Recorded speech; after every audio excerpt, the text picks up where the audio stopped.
Gaur, maiatzak 9, Europak ospakizun bat du. Europaren eguna da. Schuman adierazpena izan zen solidaritate eta bake balioetan oinarritutako Europako proiektuaren jatorria. Europak erronka handiak ditu gaur egun. Trantsizio energetikoa, digitala eta soziala eskatzen duten erronkak.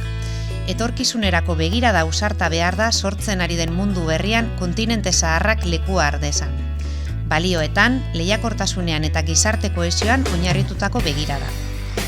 Euskadik bere begirada dakar eskualdeok Europa berrian izan behar dugun protagonismotik abiatuta. Ospakizun honekin bat egiten dugu. Balio izugarria duten elementuak eskaintzen ditugu. Hala nola munduan bakarrak diren gure hizkuntza eta kultura, berrikuntzan dugun posizio aurreratua, hazkunde ekonomikoa eta desberdintasunen aurkako borroka. Gure adierazle sozioekonomikoek herrialde zorrotz, errespetatu eta humanistak gisa kokatzen gaituzte nazioarteko testuinguruan. Urteurren honetan, Euskadik Europari eskaintzen dio bere energia, indarra eta tokian tokikotik abiatuta mundu global batean lehiatzen lagunduko dugun konbentzimendua. Zorionak Europa, eskerrik asko Euskadi!